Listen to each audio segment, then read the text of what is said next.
Boa noite a todos, sejam todos bem-vindos para a nossa reunião da Comissão de Estudos de Direito de Família e Sucessões, da ABAME.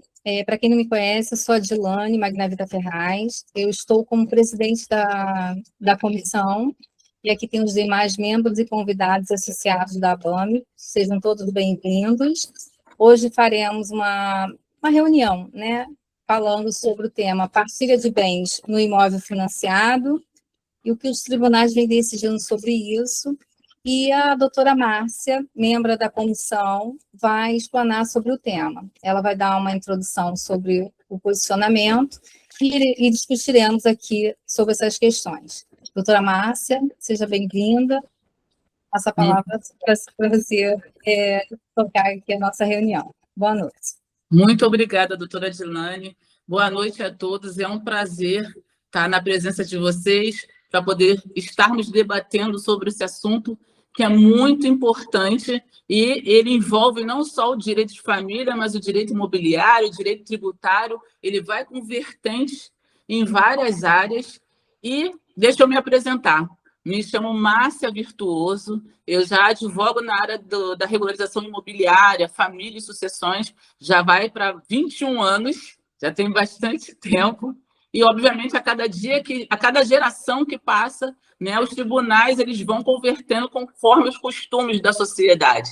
E uma das coisas que eu sempre verificava junto aos processos de divórcio era justamente essa questão da partilha do imóvel financiado, porque isso gerava muita dúvida para o colega na hora dele estar fazendo, porque ele fazia como se fosse uma propriedade, né, de 100%, para os ex-cônjuges. E acabava que ele só fazia parte do matrimônio, né, que saía a decretação do divórcio, e não dava andamento na partilha do imóvel financiado.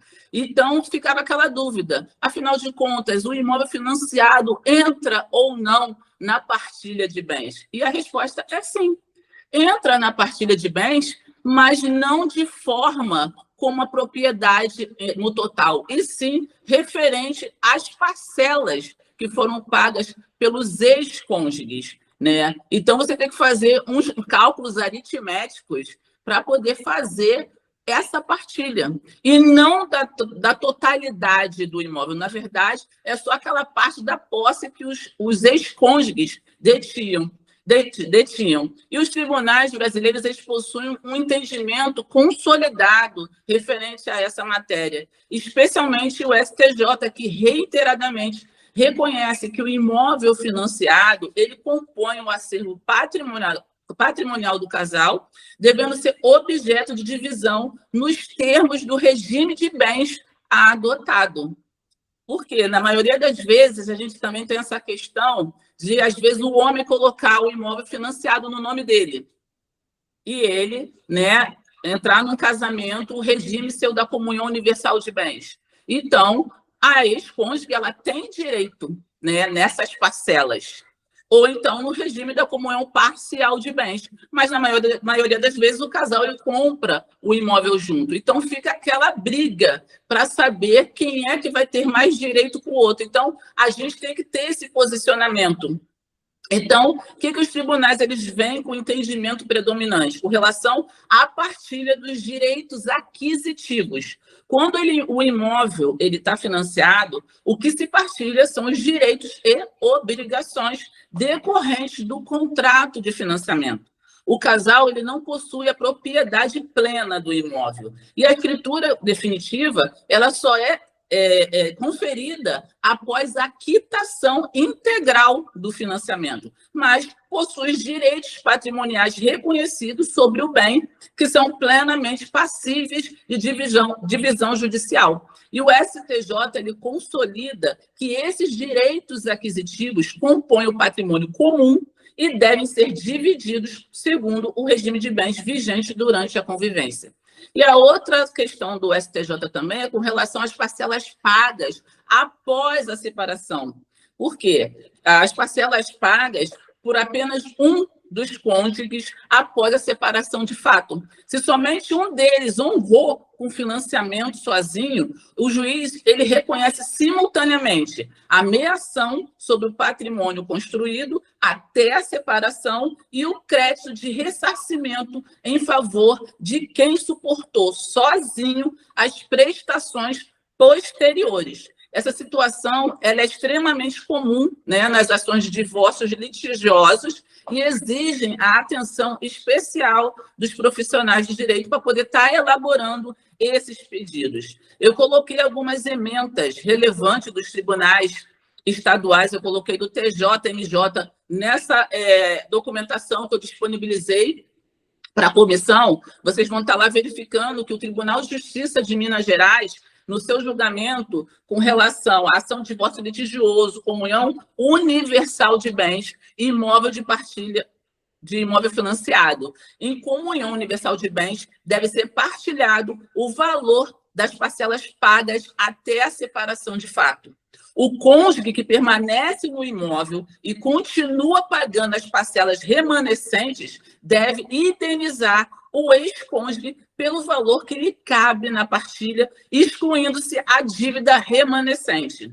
O Tribunal de Justiça de São Paulo também tem o entendimento que as partes que são proprietárias do imóvel, mas titulares dos direitos sobre ele, a partilha recai exclusivamente sobre os valores pagos a título de financiamento até a data da decretação do divórcio, divididos à proporção de 50% para cada um. Não cabe aluguel ao cônjuge que não arcou com as parcelas após o divórcio. E o Tribunal de Justiça do Paraná, ele entende que, tratando-se de imóvel financiado e não quitado na constância da união, a partilha entre o casal se restringe às parcelas pagas durante a sociedade conjugal. Não há mancomunhão ou condomínio sobre o imóvel, razão pela qual o pagamento do aluguel é afastado quando os pagamentos pós-separação foram realizados exclusivamente por um dos cônjuges. Mas e quando eles decidem que um deles vai ser responsável pelo financiamento? Como é que fica essa articulação? A partilha judicial ela não altera automaticamente o contrato firmado com a instituição financeira, e isso é muito importante.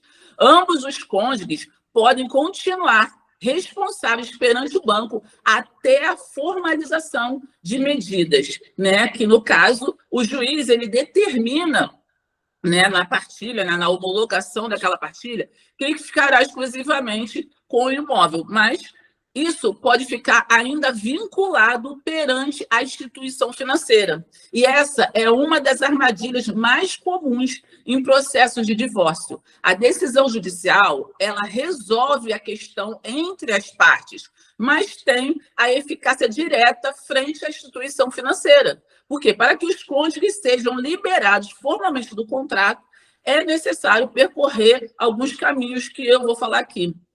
Que é, no caso, quando uma das pessoas na partilha diz, eu que vou ficar com o imóvel, eu que vou ficar responsável pelo pagamento das parcelas. Então, tem que haver uma substituição do devedor perante a instituição financeira e vai ser feita uma reanálise do crédito. Porque a gente pensa, poxa, o juiz homologou, está tudo certo, vou levar para o banco, mas o banco ele já tem o procedimento dele. E não é só conforme o juiz homologou na partilha. Ele vai reavaliar o crédito daquela pessoa que ficou responsável pelo pagamento do financiamento. E vai ter uma novação de contrato, quer dizer, vai ser extinto aquele contrato, né, que era original, e vai ser criada uma nova obrigação, geralmente com novos termos e novas condições. Vai ter também a assunção de dívida, porque um dos cônjuges, assumindo integralmente a dívida, vai ter que ter a anuência expressa da instituição financeira. E, obviamente, vai acabar constando refinanciamento, porque o cônjuge que fica com o imóvel contrata um novo financiamento para quitar, né, o anterior, liberando o outro. Em todos os casos, os bancos eles costumam fazer, obviamente, a análise de crédito da renda e da documentação completa antes de liberar essa responsabilidade para os contratantes. Então, nós, como profissionais do direito, nós temos que ter essa orientação para poder estar passando para o cliente para ver qual é o melhor procedimento, porque às vezes a gente faz lá, né, a partilha, faz toda aquela declaração e quando chega na instituição financeira tem sempre uma objeção. Então, antes mesmo da gente falar, olha, fulano vai ficar responsável e tal, a gente tem que fazer um detalhamento junto à instituição financeira referente à renda, o perfil daquela pessoa que vai ficar responsável pelo financiamento, para saber se o banco vai aceitar. Porque senão os dois vão continuar constando no contrato e qualquer um dos dois que deixar de pagar aquela dívida, o outro também vai ter que responder sobre tal. E tem a questão também da tributação, porque muitas pessoas confundem com o ITBI e o ITD. Né? O ITBI, que é o Imposto de Transmissão de Bens Imóveis, e o ITCMD, que é o Imposto de Transmissão de Doação Causa Mortes. Então, na questão da regra do ITBI, não incide sobre partilha de bens de imóvel financiado no divórcio, porque a jurisprudência ela já consolidou que, em regra, o imposto do ITBI ele não incide, porque ali a divisão ela ocorre de forma igualitária dentro da meação de cada cônjuge. E não foi feita de forma onerosa, como é quando a gente faz uma compra e venda. Então, vamos supor que o patrimônio líquido de um casal é de R$300 mil.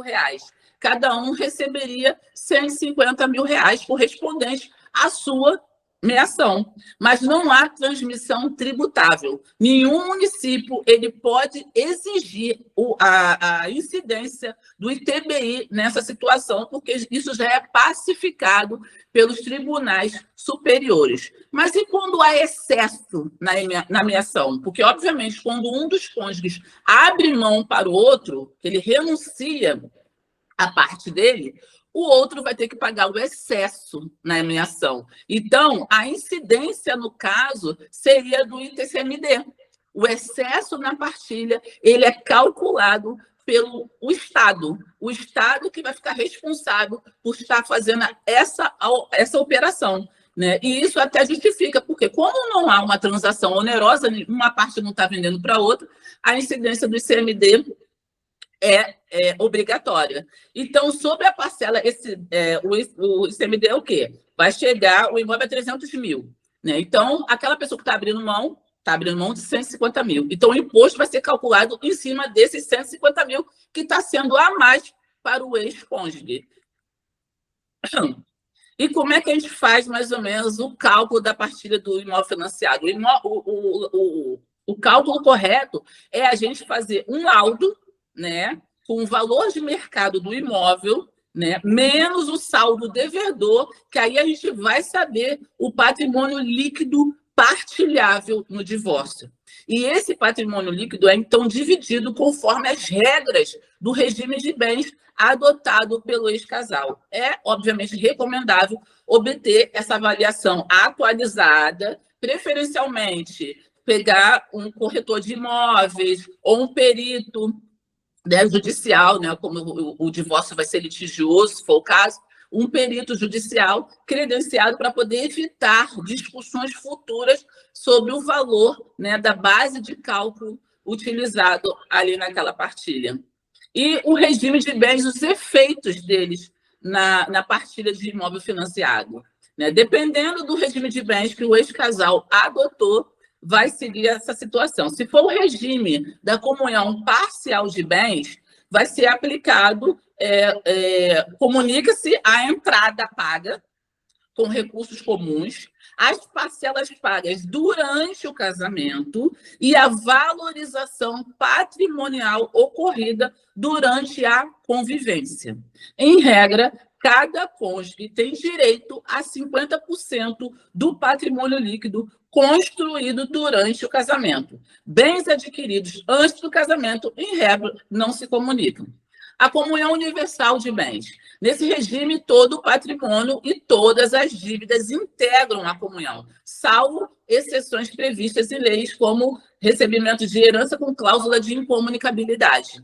O imóvel financiado, mesmo adquirido antes do casamento, será normalmente dividido em partes iguais.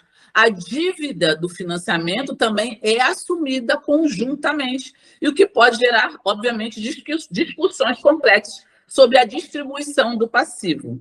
A separação total de bens. Em regra, o imóvel pertence exclusivamente a quem adquiriu o financiamento. Não há comunicação patrimonial, entretanto, os tribunais admitem discussão judicial sobre a exigência de esforço comum, sociedade de fato ou enriquecimento sem causa, especialmente quando um dos cônjuges comprova contribuição financeira significativa para a quitação ou aquisição do bem. Nesses casos, a partilha pode ser reconhecida mesmo nesse regime, que é o da separação total de bens.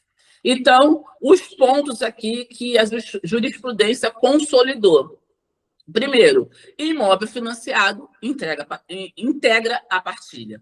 O STJ pacificou que o imóvel adquirido durante o casamento sob o regime de comunhão, ainda que não quitado, integra o patrimônio comum e deve ser partilhado.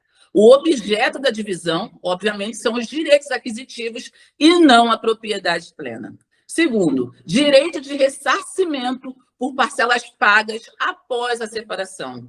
O ex-cônjuge que paga sozinho as prestações do financiamento após a separação de fato tem direito de ser ressarcido pelo outro na proporção da meação, podendo esse crédito ser discutido na própria ação de divórcio ou em ação autônoma. Terceiro, não incidência do ITBI na meação.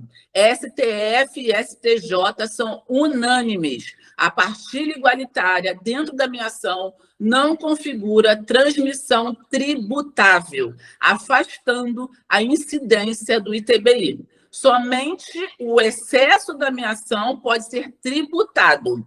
E o ITCMD, sobre o excesso não compensado. Quando o excesso de meação ocorre sem contraprestação financeira, os fiscos estaduais podem exigir o ITCMD por equiparação à doação. Entendimento que tem sido respaldado por decisões dos tribunais judiciais estaduais. E a partilha judicial, ela não libera o banco. A decisão judicial que atribui o imóvel a um dos cônjuges não tem eficácia automática perante a instituição financeira. A liberação formal do devedor exige procedimento específico junto ao banco com a análise de crédito. Então, essa é a minha conclusão, gente. Então, eu deixo à disposição de vocês para a gente poder aqui estar debatendo e vendo qual é o melhor posicionamento. Perfeito, doutora Márcia. A doutora Camila colocou aqui no chat, olá, boa noite. No caso do ITD, então, ele só incidirá sobre o excesso. Mas aqui no Rio de Janeiro, né, ainda não tem um excesso na partilha. Precisamos fazer a declaração no sistema da Cefaz, referente à dissolução conjugal, para apresentar no RGI, mesmo que não haja incidência do imposto para a formalização. Sim, exatamente. A gente tem que jogar no sistema do Cefaz para poder estar fazendo esse cálculo do excesso da partilha. Atualmente, ele está automático, porque antes nós levávamos toda a documentação para poder ter aquela análise mais formal, né, pelo técnico lá fiscal, e ele fazer lá a base de cálculo, mas para poder trazer, entre aspas, comodidade mais para eles do que para a gente, assim, até para a gente, né? Aí ele colocou o sistema integrado. Certo. Porque o sistema da Cefaz ficou bem melhor do que... Ele é bem explicativo, né? Ele tem ali todo o posicionamento para a gente colocar todas as informações que precisam ser claras e objetivas para dar o melhor atendimento para o nosso cliente. Ele é bem intuitivo, né? Não tem algo assim muito complexo que não dê para a pessoa entender. Exatamente. Então, em relação a isso, ele colocou as posições do Tribunal de Justiça, né? Aí a doutora Camila complementa aqui que, na verdade, temos que fazer a declaração mesmo que não tenha incidência do ITD. E é isso mesmo, Camila. Tem que fazer a declaração da Cefaz justamente para poder... É quase que a gente atribui na questão da sucessão também, né? Quando a gente vai colocar os bens do falecido para gerar o imposto, você tem que fazer a declaração toda e, ao final, vem que o ITD daquele patrimônio do falecido foi considerado isento. Né? A exceção é quando o imóvel fica em condomínio. Quando os dois vão continuar no contrato, então não tem interferência nenhuma, não há necessidade de se fazer o cálculo, só se tiver realmente um recebendo a mais que o outro abrindo mão. Certo. E aí você colocou também a posição do Tribunal de Justiça referente à indenização do outro cônjuge nas parcelas do imóvel ali que está financiado, todo o posicionamento.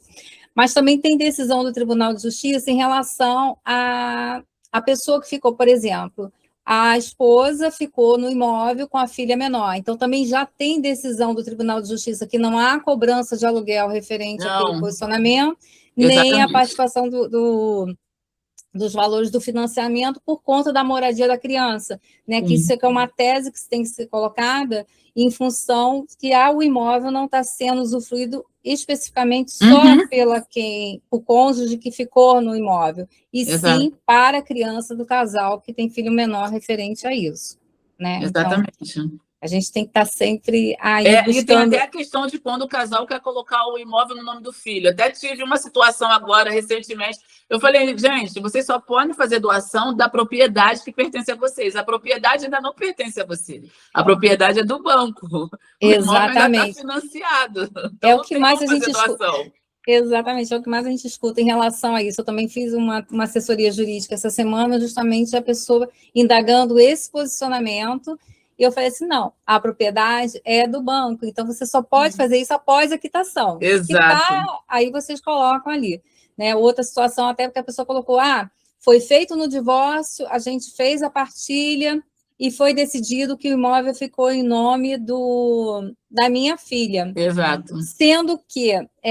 agora foi feito o divórcio, o imóvel ficou colocado no nome da filha, e agora ela quer uma possibilidade de colocar o usufruto dela, após já ter determinado, né, já ter transferido a titularidade. E a escritura pública, né? As pessoas ainda ficam pensando que só a homologação do juiz, né, concordando né, com toda a declaração que foi feita, que aquilo ali já resolve. Eu já peguei vários casos que a pessoa falou assim, doutor, eu fui tentar vender um imóvel, pensei que já estava no nome da minha filha. Eu falei, não. Só foi declarado no divórcio, sentenciado, mas não levaram ao registro, a concretização daquele ato. Exato. Muitas pessoas ficam nesse posicionamento sem dar continuidade. É a mesma coisa de que a gente contratar o nosso serviço já, o divórcio e tal. A questão extrajudicial, a averbação no registro de casamento é o serviço extra, aí ninguém contrata. Aí você entrega e explica.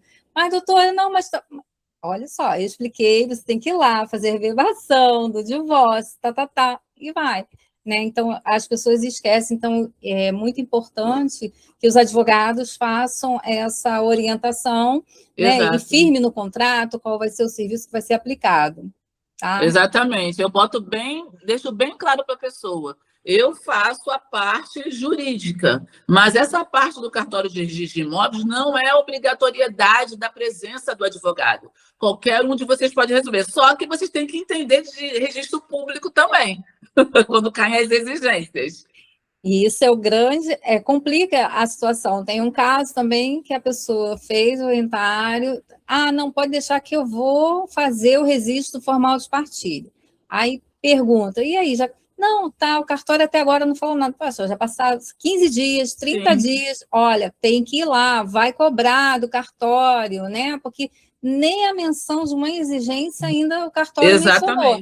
Então, tem que ficar cobrando para esse posicionamento. Sim, por esse fato, dessa questão de falar que vai deixar na partilha o imóvel para a criança, para o filho menor, aconteceu um caso que eu acabei tendo que fazer o inventário. Por quê? Foi colocado lá que o imóvel ia ficar para o filho menor, acabou que eles não fizeram nada, não levaram para o registro, aí um dos cônjuges faleceu. Aí eu tive que fazer o inventário, né?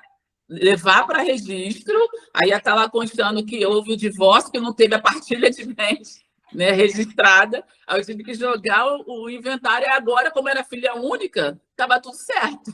Já ficou para ela mesmo, né? Aí o pai já até abriu mão.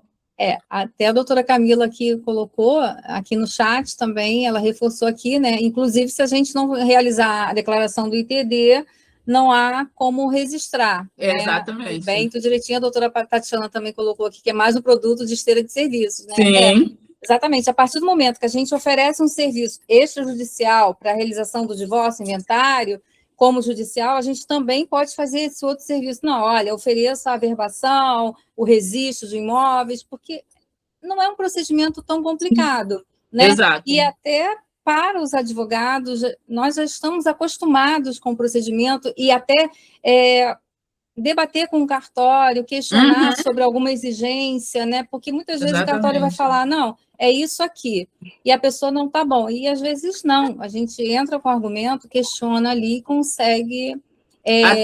Até mesmo essa questão junto ao banco, à instituição financeira, da gente colocar isso também na nossa esteira de serviço, se a pessoa quiser, né? Da gente, né, fazer o procedimento lá, abrir o processo administrativo para verificar o perfil, a análise do crédito, para ver se realmente aquela pessoa vai ter condições de ficar como responsável, né, do financiamento, antes mesmo da gente entrar com o divórcio. Exato, porque é o que a doutora comentou, é exatamente aquilo. A gente coloca no termo ali do divórcio que fulano de tal vai ficar com a parcela do financiamento, mas ninguém entrou em contato com o agente financeiro para saber as condições. Então, coloca no termo, o juiz dá a sentença e você não consegue cumprir o que está ali. Exatamente. E esse é um outro ponto importante de você da pessoa, do advogado, orientar, primeiro, conversa com o agente financeiro, quais são as condições, porque eles vão avaliar a situação financeira daquela pessoa. Porque quando você coloca um contrato, duas pessoas, o agente financeiro está garantindo que duas pessoas estão ali para o cumprimento do contrato. Exato. Se há uma falha, eu executo duas pessoas. Então, tira uma que é a composição de renda, né? Então, assim, e muitas vezes a gente acaba decidindo por um acordo que não é tão favorável. Exatamente. Né? Muitas vezes, na briga, a gente já viu várias situações, né, vários casos, mentorias que a gente estuda a vida inteira, né, de casos, justamente referente a essa situação. Às vezes, a pessoa briga por um determinado patrimônio do qual não vai conseguir manter. Exatamente. Né? Então, eu quero aquele imóvel no lugar tal, mas tem um condomínio, tem alguns, tem gás, tem toda a internet, e que... muitas vezes aquela pessoa que brigou tanto pelo aquele bem não vai ter condições. Então, por que no momento da separação, do divórcio ali, não optar pela venda e cada um receber a sua parte? Né? Então, nem sempre o melhor caminho é você ficar com aquele bem que você tanto deseja, que talvez você não consiga. Com a minha cliente. Ela acabou ficando desempregada no decorrer do divórcio. Eu falei, gente, vamos sentar, vamos conversar. Às vezes, o emocional atrapalha demais, porque a pessoa ainda está ressentida, né? Tem aquele que não está aceitando nem a separação, que não queria nem se separar, entendeu? Aí acaba deixando a raiva falar e não enxergar as melhores opções, as melhores possibilidades de estar assumindo, porque isso é uma dívida, gente. Exatamente. Se não pagar, vai para leilão. Você vai perder o dinheiro que você investiu. Exatamente. E hoje a gente não está podendo perder dinheiro. A gente Exatamente. tem que fazer um negócio bem feito. E essa análise, né, que a gente faz com o cliente é super importante, né? Porque a gente acaba tendo que demonstrar para ele o melhor caminho daquela situação. E ao perceber, e ainda bem que ela comunicou, a sua cliente comunicou o que estava acontecendo para que, em tempo, você conseguisse resolver de uma outra forma. Né? Então, muitas vezes é mais fácil, principalmente no imóvel financiado, se não houver a condição financeira da parte que queira ficar, é melhor tentar vender. Sim, eu falei com ela, coloca para venda, porque é o melhor negócio. Porque aí o que vai acontecer? Vocês venderam, faz a divisão, cada um fica com a sua meação, você compra o imóvel só no seu nome, com aquele valor que você, se você quiser, né, dar de entrada num outro bem de maior, né, potencial, né, de valor no mercado, para você ter condições. Exatamente, exatamente. Alguém quer falar alguma coisa, Se perguntar, ter manifestar. alguma dúvida? Pode abrir os microfones. Isso aqui é uma reunião de debates. Eu fiquei com uma duvidazinha.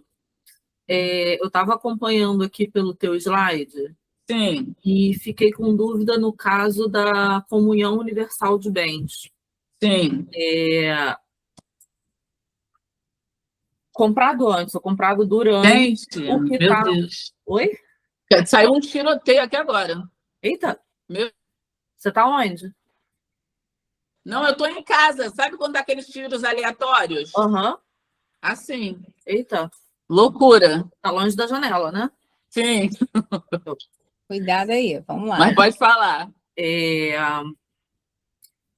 Ok, o que está para trás partilha, o durante partilha. Eu só fiquei na dúvida do posterior, do saldo posterior à separação de fato. Na separação de fato, põe fim a essa comunicação, né? Sim. Só que você colocou que a dívida, ou seja, queria saber se eu entendi correto. Tá. É partilhar o imóvel. O financiamento para frente, ele continua de responsabilidade de ambos. É isso que a gente está falando aqui agora, porque vai depender da instituição financeira. Essa composição de quem vai ficar responsável perante o banco. Então, acaba que os dois ainda continuam responsáveis. Então, aí, vamos supor, quem ficou pagando sozinho, entendeu? O outro vai ter que ressarcir. Mas isso, em teoria, aconteceria também na comunhão parcial de bens. Sim. Só que na comunhão parcial de bens, você não partilha o imóvel. Você não, só o saldo. Partilha o saldo. Aí eu fiquei com essa dúvida com relação ao saldo. Então, na comunhão universal, você também partilha a propriedade e não o saldo. Não, a propriedade não, porque a propriedade é do banco. Eu estou falando que na comunhão também vai ser tudo. Né? Não só o saldo, mas a dívida também.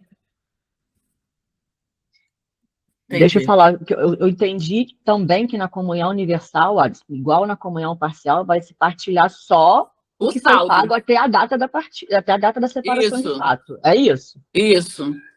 Continuam obrigados dali para frente. E aí tem que fazer alteração no banco para ver quem será o responsável financeiro pelo pagamento, não é isso? Isso. Tá. Então, no fundo, entre as duas não tem diferença. Exatamente. Isso. É porque um regime, dependendo de cada uma situação, a gente está falando especificamente de imóvel financiado, mas se fosse outro, fulano comprou imóvel antes, então o imóvel que ele comprou antes não entra, se for comunhão parcial de bens, se ele comprou um imóvel financiado antes e também não vendeu esse imóvel como subrogação.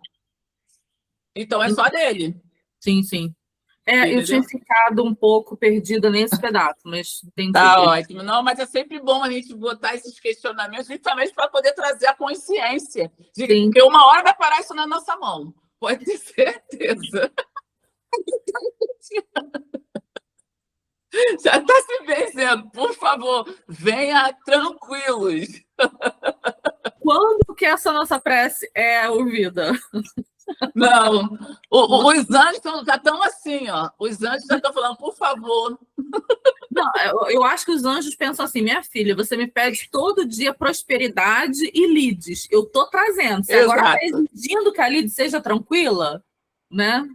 Aí já são outra fase. Aí já é demais, aí a gente já está querendo demais. Não, aí a gente tem que pedir que venha a lead, que a gente consiga resolver da melhor forma possível, que todas as partes envolvidas estejam dispostas a uma mediação, a uma conversa, uma compreensão, ceder aqui, né? Mas, gente, eu tentei conciliar um casal, o homem estava tranquilo, mas a mulher estava fazendo só de vingança.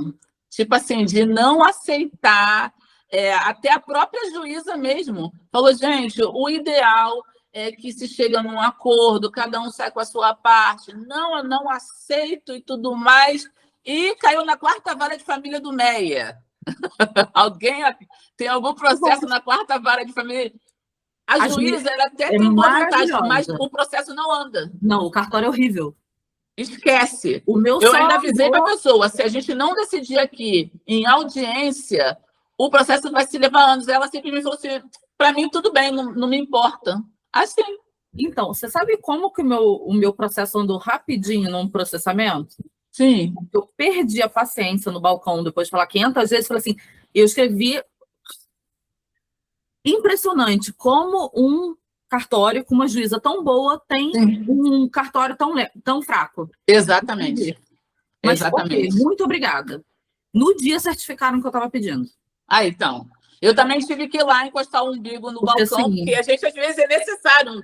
Tem que dar Por de mais volta. que a gente tenha a tecnologia, o processo seja eletrônico, a gente acha, até o cliente acha mesmo que vai ser rápido. O cliente até falou para mim, poxa, doutora, eu não imaginei que ia demorar tanto tempo. Eu falei, eu também, mas só que não é da forma que a gente acha, é a forma como o cartório trabalha. E dentro tem estatística. Eu ainda falei para isso aqui, tem meta, o juiz tem que bater meta, entendeu? Para poder eliminar logo os processos, mas mesmo assim, o acervo cartorário de pessoas não é o suficiente da forma como a juíza quer trabalhar, porque ela até quer agilizar, quer colocar tudo em dia, e ela estava acumulando com outro cartório. Na verdade, acho que ela nem era a juíza principal.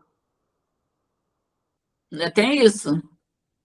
Não, a que está no meu processo é a principal, ela é maravilhosa. Sim. Eu esqueci o nome dela agora. Eu estou tentando lembrar, Raquel. Gente, sem nomes. Não, mas ela é boa. Sim, ela é boa, a gente está elogiando ela. A gente só não está aceitando o cartório não ter a mesma disposição de que a juíza isso tem. É verdade, mas quando tem uma boa juíza, um juiz que comanda o cartório, né, e faz ali as diretrizes para poder ter o funcionamento, vai tudo caminhar alinhado certinho. Né? Exatamente. Então, todos têm que acompanhar. Né? Um bom juiz conduz o cartório bem para poder todos os funcionários ali.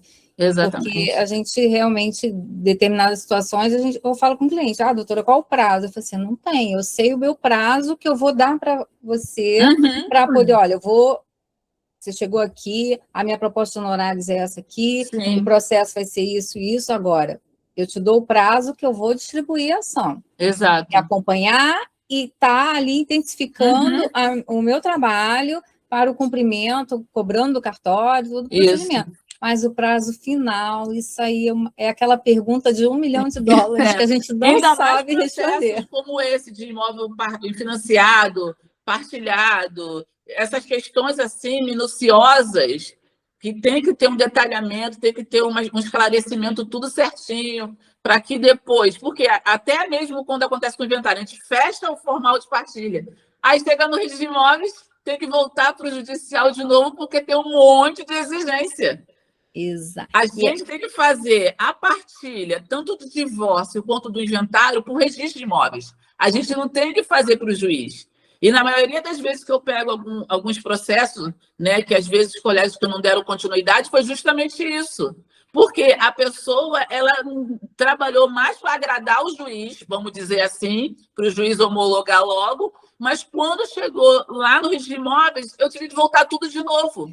Desarquivar e fazer aditamento. E isso foi o tema da nossa reunião, que ontem a comissão, no dia 21, a gente teve o evento presencial com a doutora Roberta Mendes. Um problema pessoal, e justamente, infelizmente, mas foi justamente isso que foi colocado, que a partir do momento que a gente pega o inventário, né, que foi sobre regularização de imóveis, e os impactos no processo de sucessão e família, é justamente isso, a gente analisar a documentação de forma correta, todos os documentos de regularização ou não daquele bem, para que leve para o inventário a descrição, e no final a gente recebe o procedimento correto, a expedição de formal de partilha, leva para o RGI ter exigência por conta daquele imóvel que a gente talvez não tenha analisado de forma correta a certidão de ônus reais, se estava devidamente regularizado, né? Então, isso faz todo o impacto no nosso trabalho, né?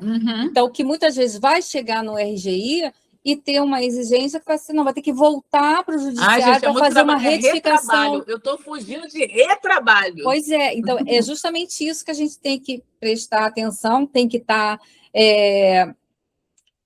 experiente, né, para poder verificar toda a documentação, para não acontecer nenhuma irregularidade de a gente finalizar um processo e depois ter que falar para o cliente, olha, o RGI não fez a averbação do formal de partilha porque teve um erro do documento do imóvel X ou Y.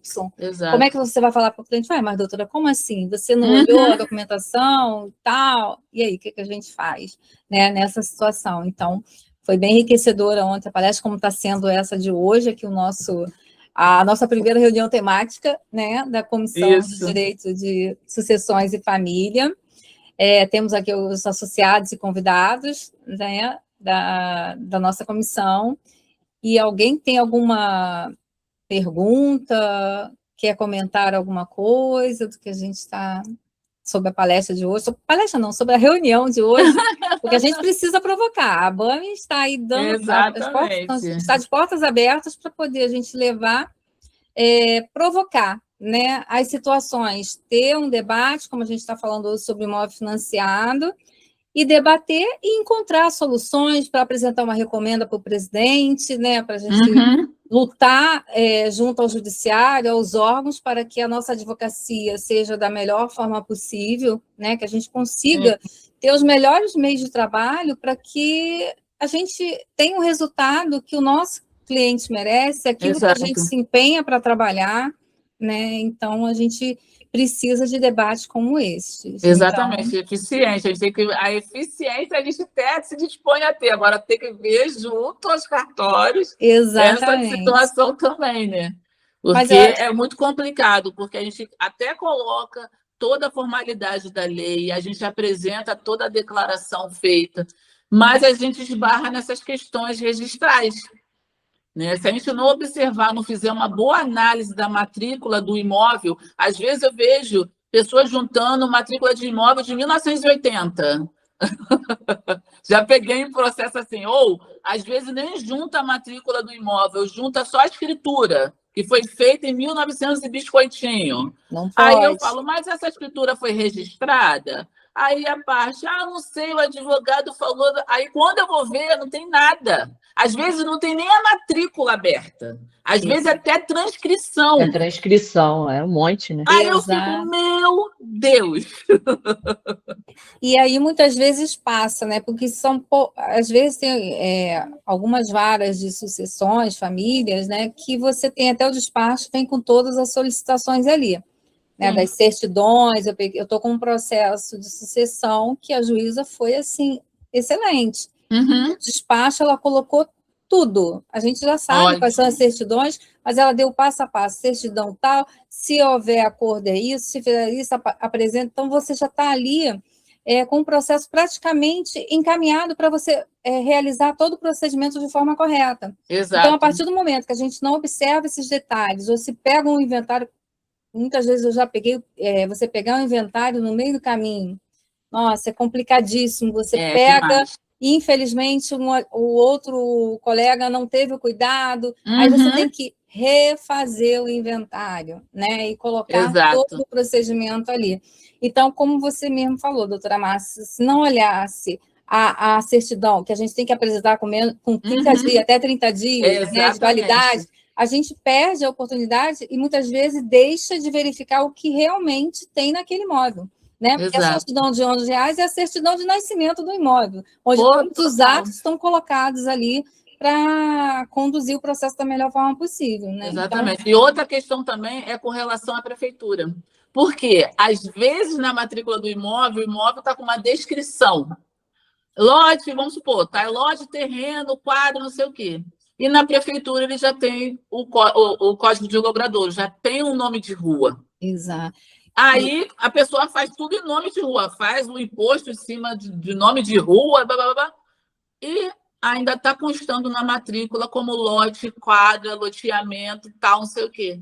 E a pessoa que não observa isso é um trabalho. Eu faço, primeiro tem que fazer uma análise documental, não só do imóvel, mas das partes também, com relação a essa questão do IPTU, porque a gente vai fazer o imposto em cima do que está feita a descrição ali.